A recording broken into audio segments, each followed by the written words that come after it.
We talk so often on this program about Canada's red-hot real estate market. There's a lot of money to be made from the perspective of real estate agents. So you go house hunting undercover with hidden cameras, and what do you find? Yeah, so what we did was, Heather, we actually got access to some secret sales data that the public never gets to see. And these stats showed us not only who's selling the houses, but how many, what the houses sold for, but most importantly, how many of those sales are double-ended. Now, double-ending is legal in most parts of Canada, but both buyer and seller have to agree. So what those numbers didn't tell us was how many of those deals, those double-ended deals, were above board. And in the average in the GTA among top sellers, about 10% of deals are double-ended. But we found statistics as high as 20, 30, even 40% of deals double-ended. When we went out with our hidden cameras, 6 out of the 10 agents that we visited promised to give us some kind of an unfair advantage if we decided to sign with them. So we heard things like, sure, we can tell you the exact dollar amount of somebody's bid. We heard language like, I have the power, I have control on both sides. Which they shouldn't be saying, or exactly. shouldn't be doing. And the reason for that, Heather, is it's an unfair advantage. Can you imagine what it would be like if you were in a bidding war and you knew the exact dollar amount you had to bid to win? It would be a no-brainer. And that's a violation of the Real Estate Act and their Code of Ethics.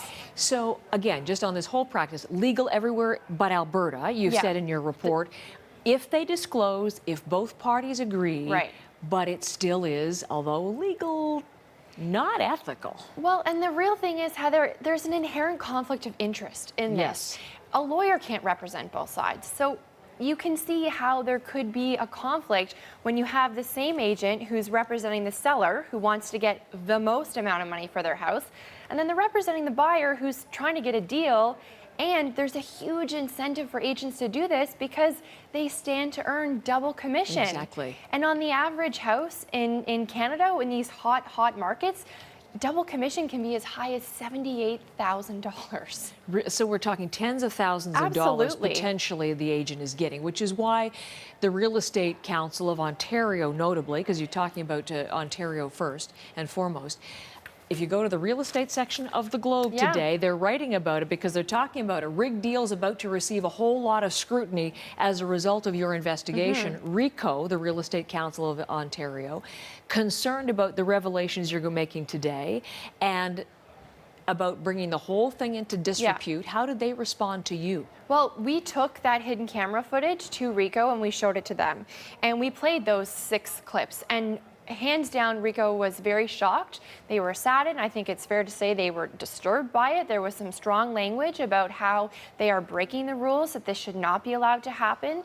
RECO even went so far after we visited them to send out a warning, a bulletin, a webinar to their members. And we heard language in that webinar like engaging in this sort of behavior undermines consumer confidence and puts the reputation of the real estate profession at risk. Here's a little bit of my exchange with Calvin Cusi, who is the Deputy Registrar at RECO. Obviously disconcerting. And if 60% of real estate agents are prepared to be non-compliant with the rules, perhaps we need to tighten what we're doing on a across-the-board basis. So there you go, some pretty strong language. And RECO also told us that they do think that banning double ending, which has been promised by the Premier in BC, is something Ontario should think seriously about. They want informally and now formally names and tapes to find out who the violators are. They did. They're just fines, though. They just face, and they're pretty kind of slap on the wrist fines here, aren't they, if they do these practices? So the thing is, Heather, RECO asked us to give them the names of these real estate agents, and the reason we chose to blur them in this story as well is because we feel that this is an industry-wide problem.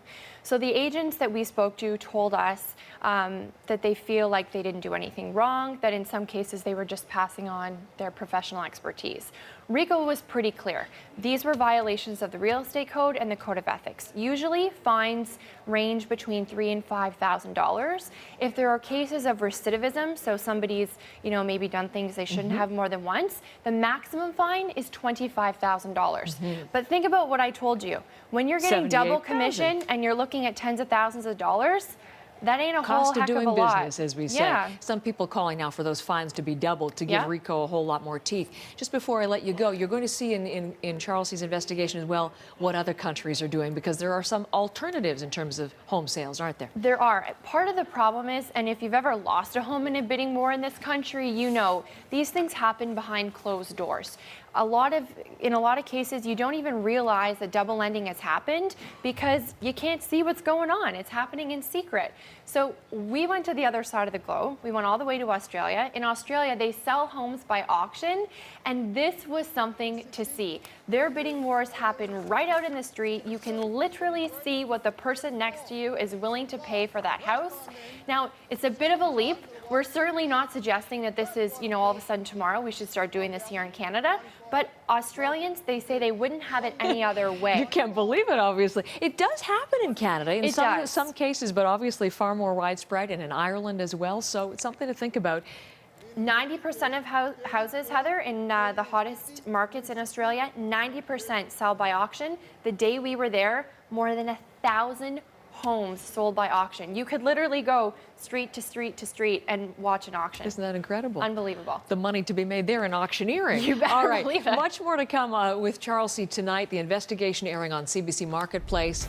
It's on CBC Television at its 8 o'clock broadcast time, and of course 8:30 in Newfoundland. Thanks very much.